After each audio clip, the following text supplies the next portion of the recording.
this evening on ENN Tonight. Ahead, students and teachers are taking their message straight to lawmakers, rallying at the state capitol and demanding change. A night of denim with a deeper message. Community members gather to support survivors and raise awareness about sexual violence. And a popular thrift chain is expanding, with its first North Carolina location opening right near Elon. See when you can begin shopping. Those stories and more. ENN Tonight starts now.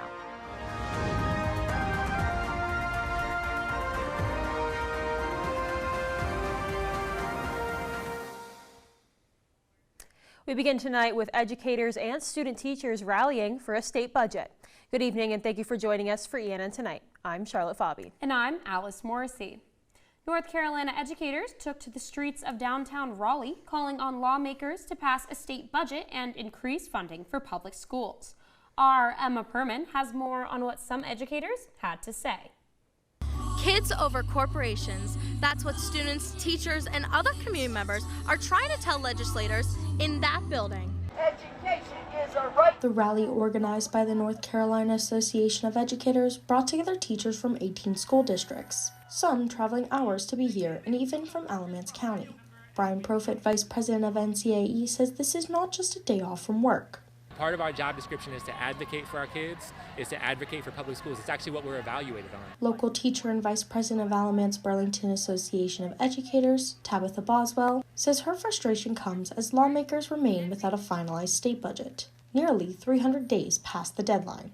The lack of leadership and the lack of public school funding in North Carolina is unacceptable, and they should be embarrassed.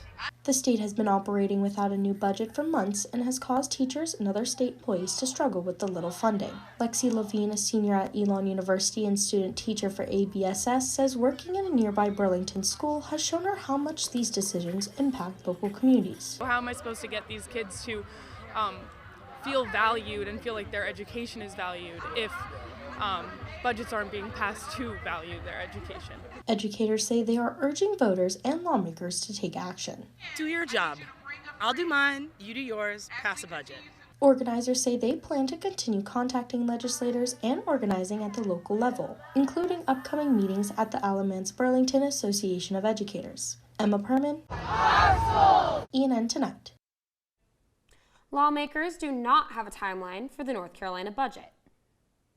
More police may have been present on Elon's campus. That's because of Elon's Student Undergraduate Research Forum, where students don't have any classes.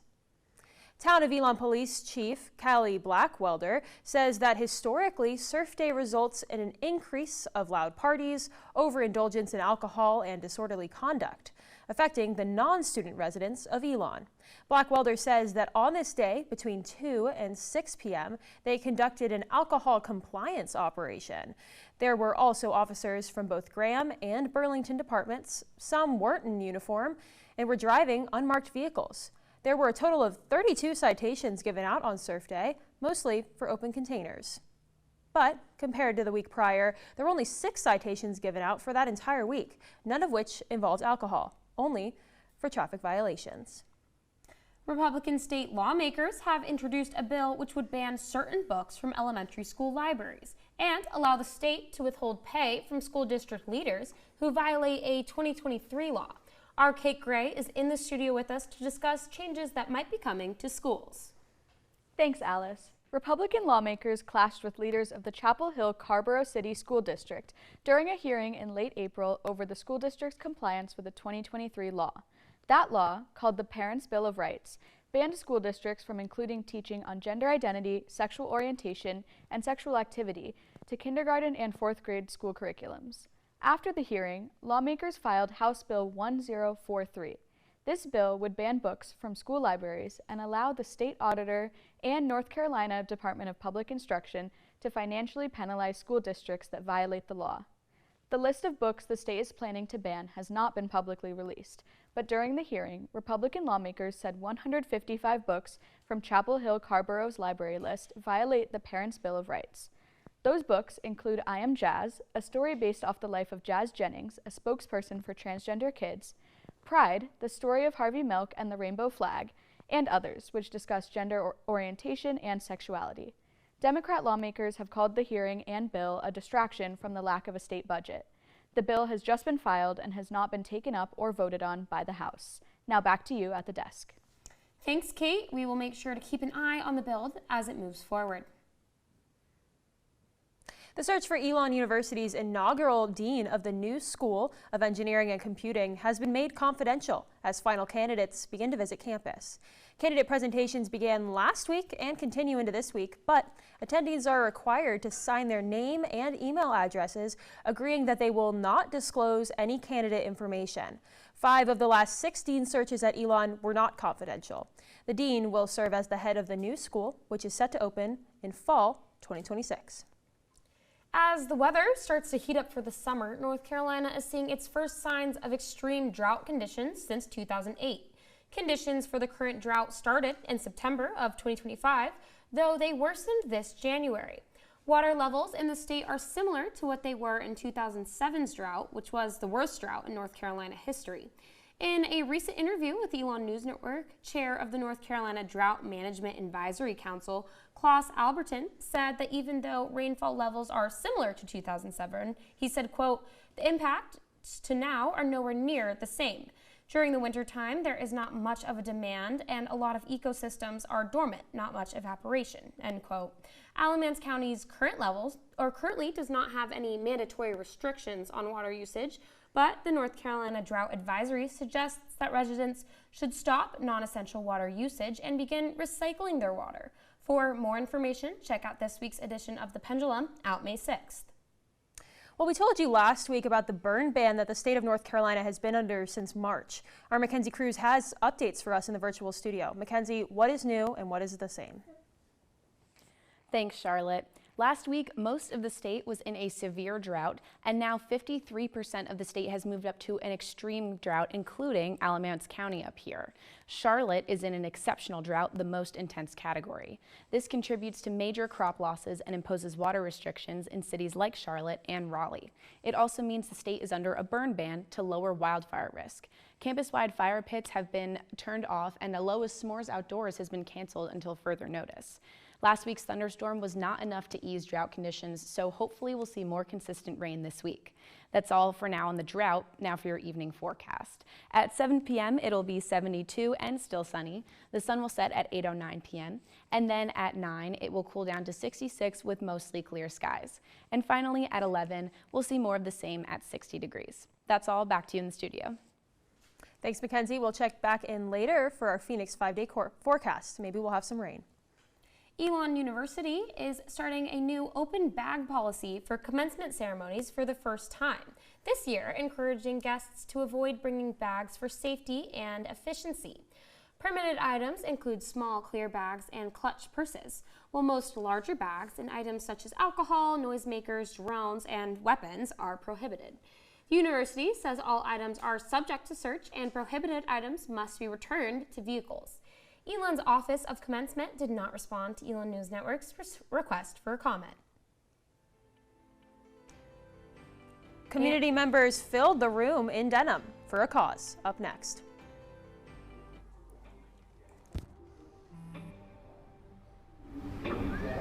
I don't know why you're so sad. You've got a roof over your head. You gotta stop with that depression stuff. That's what white people think. You all right?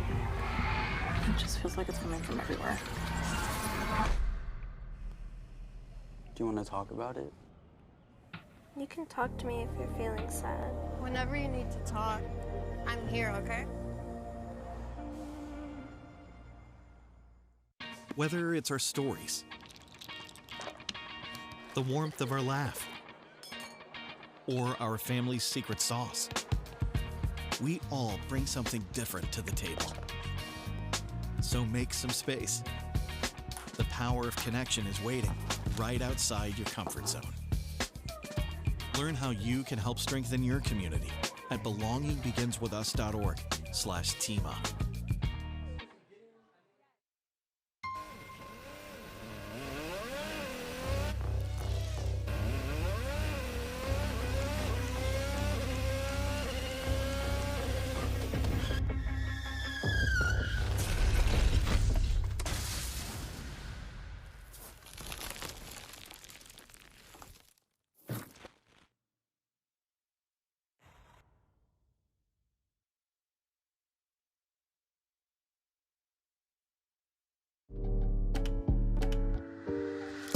there's only one thing that will save somebody's life, and that is naloxone nasal spray. Get 911 on the phone, get the emergency responses there on their way.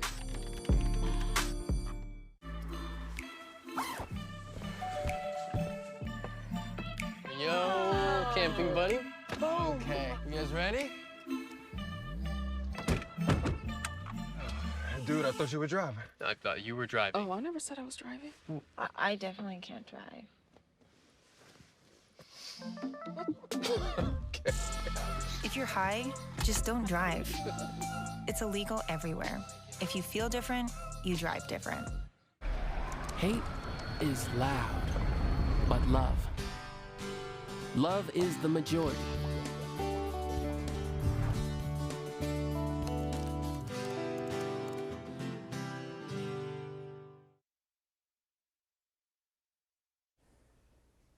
As Elon's sports season comes to a close, focus is now shifting on to next season.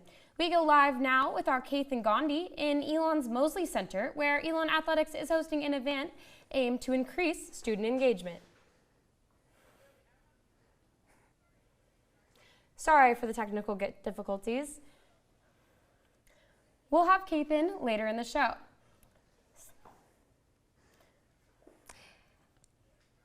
Elon's Corey Concourse is officially giving students a first look at what's ahead for the Slattery Center, formerly known as the Healthy Youth Center. Now, renderings are on display for this week, and they review what's inside the building and what it'll look like. The building is set to become a hub for wellness and student life. According to Anu Risanen, the director of Healthy U, plans include a fitness center, a climbing wall, and a bouldering wall, and an indoor track and basketball court, along with group fitness studios and indoor cycling. The center will also feature an aquatics complex, classrooms, meditation space, and recharge pods, and a culinary classroom, which includes a kitchen, are in the works as well. The Mark and Kim Tyson Counseling Center will also be a new addition to the space. This year marks 70 years of service for the Alamance County Rescue Unit. The unit hosted a 70th anniversary open house event at their station in Graham. The event featured equipment demonstrations, food, and a bounce house. Chief of the unit, Chris Mowney, says the unit has had an impact on many lives. We've been here for a long time, many years, 70 years this year. It means that 70 years of service to this county, to the citizens, many rescues, many lives saved, and a lot of great volunteers over the years that have dedicated their time and service to the community. Mowney says the best way to get involved is to take part in one of the many fundraisers or share the unit's social media pages. Crossroads Sexual Assault Response and Resource Center hosted its annual Denim Day, a dinner and fashion show. Crossroads is a nonprofit that serves sexual assault survivors in Alamance, Person, and Caswell counties. Over 200 community members attended the event. ENN's Kate Gray has more on what it represents for survivors. Crossroads put on their biggest Denim Day event yet, featuring speakers, a raffle with prizes donated from local sponsors, and a denim fashion show. Crossroads Executive Director Meredith Peffley says that while she expects tears from guests, she hopes the event is a source of fun and fellowship. The way they unite is we all have the single cause of serving believing survivors and working to strengthen the organization that we all love.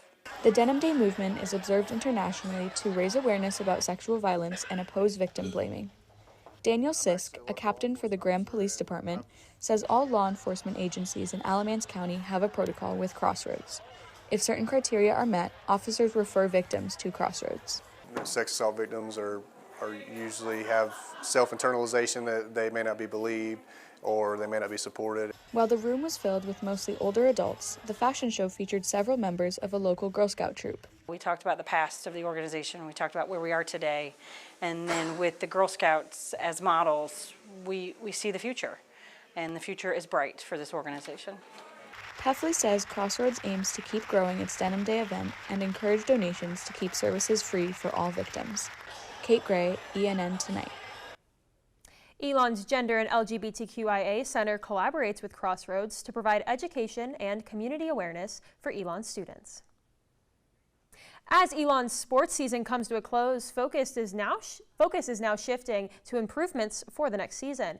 We go live now with Kathan Gandhi in the Mosley Center, where Elon Athletics is hosting an event aimed at increasing student engagement. Kathan?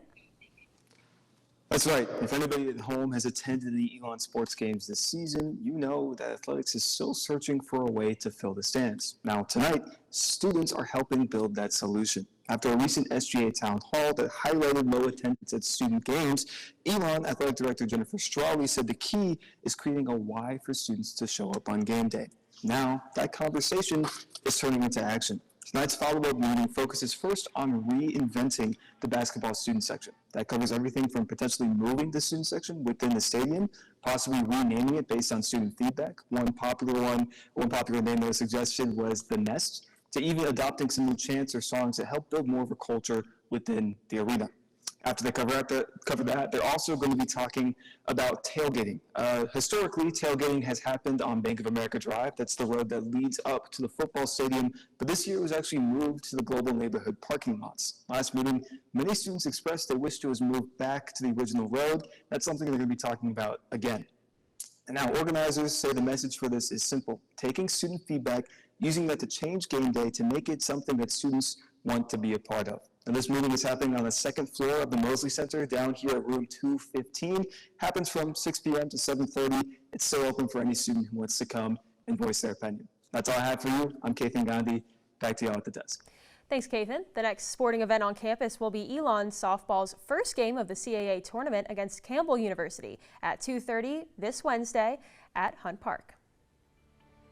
Next up, an inside look at a student's invention, all to help her grandmother. And hear from one of the founders of Yappa, an energy drink made right here by 2 Elon students. I don't think that many kids in my son's school even do it. He makes fun of his friend who vapes. He would never try it. She's into soccer. She's on the honor roll. She's just not the type. No way. No way. No way. No way, my kid would never vape. Get your head out of the cloud. Today, nearly 8,000 kids will start vaping, maybe even yours. Learn about the dangers at talkaboutvaping.org.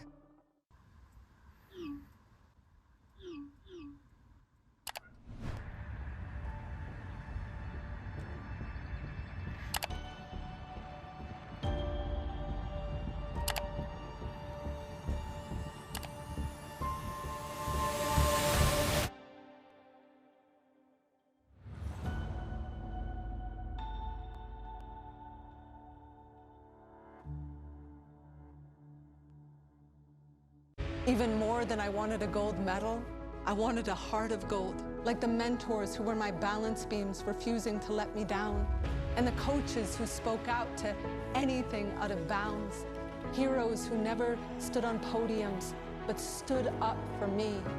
Every shot I made, give the assist to those who since my youth were referees, ready to blow the whistle and end abuse.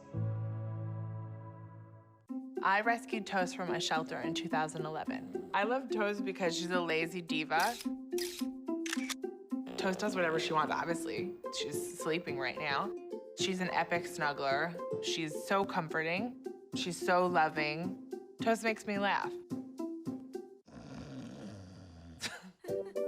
When I walked into the shelter, I knew right then that she was special.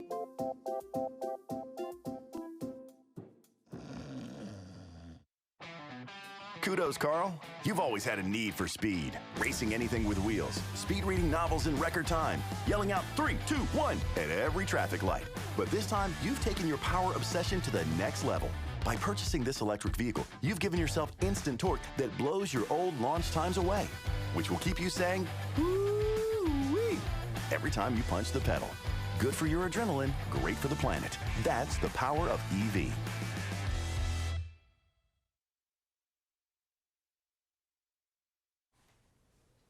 Savers Thrift Store is opening its first North Carolina location in Burlington. The donation-based thrift store has locations across the United States, Canada, and Australia, and now right on Garden Road. The store is set to open on May 7th, but they're already accepting donations to stock their shelves for opening day. The store accepts donations of gently used clothes, household goods, and more on behalf of specific charities. They then pay those charities for the donations before turning around and selling the donations for a profit. This process makes Savers different from similar businesses, as it is a for-profit retailer that supports charity rather than a charity in itself. Each location benefits a different charity. Here in Burlington, the donation funds will go towards the American Red Cross. Elon's Maker Hub hosted their annual Maker Takeover, where students got to show off projects from handcrafted Phoenix wings to 3D printed drones. Our Abigail Hines spoke with one creator who made a practical tool for patients. Let's take a look. The Maker Takeover featured dozens of student works. While some took a more creative approach, second-year graduate student Anjolina Gadson made a practical device for injury recovery called NextGate. I wanted to do something that was mobility focused, basically a patient-centered tool to help somebody if they are recovering from an injury and they want to be more comfortable, if they want to do tasks in their home or get on the bus because not everybody has a car. So just make it more functional for somebody who's recovering from an injury. Gadson received the Kickbox Fund, which helped pay for the project and provided her with assistance from engineering staff and students. In the future, Gadson said she hopes to develop this device into a final product. I'm grateful to have the money to just go ahead and make a prototype, but next I want to go ahead and make a finished product. So actually learning more about metals and learning more about the best way to make this the best device it could be. Gadson says she wants to be able to give this product to people in the community at little to no cost. Abigail Hines, ENN Tonight. Students interested in visiting the Maker Hub can go to its downtown Elon location or the first floor of Allen Hall in Colonnades E. And joining me live in the studio today is Juan Daniel Chiriboga, one of the 2 Elon students who founded Yapa, a natural energy drink company. Thank you so much for joining us. So I think the first thing I'm most curious about is what was your process in designing and creating these drinks? Thank you so much for having me, Elise. So we started with Bernardo Vargas, my friend and co-founder, a year and a half ago. We both went to the Ecuadorian Amazon. I am from Ecuador. He came with me. We found Guayusa, which is, he tried Guayusa, which is a plant in the Ecuadorian Amazon. We came back, we were thinking about doing a business idea, and then we realized that the energy drink industry was missing something healthy, something that had added benefits, and we decided that Guayusa was the right product for it. And then we started formulation, so we formulated in LA. We found the ingredients that we needed, and then we found a facility where we could co-pack. And finally, we are here with production. These first cans arrived 3 days ago, and yeah, we're very excited to finally have the product here. That is very exciting, your first shipment, and you actually brought some here for us today. So we should try one. Please. Do you have a favorite flavor? What should I check out? I would go with the hibiscus. I'll go with, because I already finished this one. Cheers. Cheers. Hope you enjoy it. Oh, I like it a lot. Yeah. Definitely not a flavor I've had before. So you talked a little bit about your trip that kind of inspired this. For you as a student, what made you decide to take on this project now as a senior with graduation coming up? Yeah, so I'm an entrepreneurship student, so I always knew I wanted to do something. And Bernie, he's a comms major, but he always knew he also wanted to do something. So it was perfect for us, and we decided to start now because, first of all, we saw the trend, and we thought it was the right moment. But we also saw the university as a form of support for us because of the networks we have, because of the teachers we had. We could talk to teachers, we have mentors. We've talked to a lot of teachers, including Sean McMahon, Dr. Kennedy, a lot of teachers in the business school, Dina Jean, so many people that have helped us in this process, and they've made this possible that we wouldn't have been able to do that without the support of the school and all those mentors and friends, of course. That's amazing. What do you want your message to customers to be? I think they need to understand that we are a truly transparent brand. All the ingredients in the can, you can read them. There's only 6 ingredients. We've added prebiotics, we've added electrolytes. It's only 25 calories, 1 gram total of sugar, no added sugars. So we want to be that transparent ingredient, that transparent brand that makes customers not only have energy, but also feel good and know that what they're drinking is actually good for them. Well, thank you so much for joining us today, Juan Daniel, and back to you at the desk, Charlotte. Thank you so much for having me. I've noticed it was cooler than usual last week, with lows all the way down in the mid-40s. Will it warm back up this week? I'll have more in your forecast after the break. Music and culture filled Phi Beta Kappa Commons as Elon's Black Student Union hosted its annual celebration. Hear about Coolin' on the Commons up next. Hear that? That's the sound of your life. Perfectly imperfect. But every time you drive after drinking, the music gets drowned out. Your life sounds pretty great. Don't let a buzz ruin it. Buzzed driving is drunk driving. Don't drive buzzed. In 4 days. There was an old woman who lived in a shoe. She had so many children. She didn't know what to do.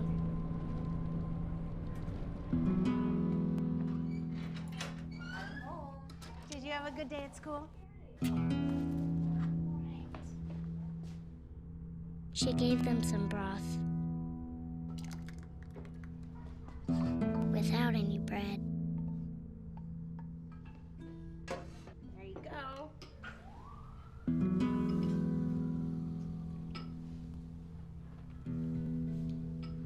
And kissed them all soundly.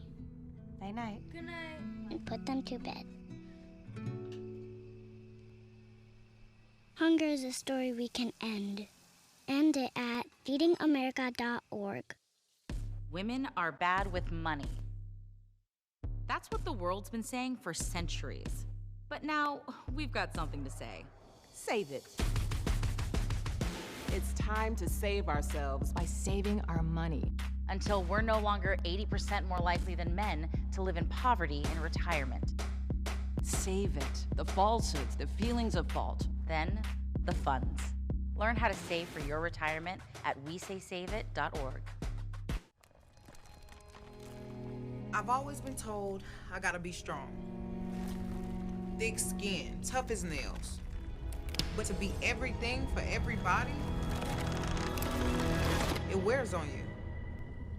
Black don't crack, they say. But it can. We all can. Reach out to a friend if you see them going through it. No matter who you are, being vulnerable is what makes us whole. Learn how to help at seizetheawkward.org.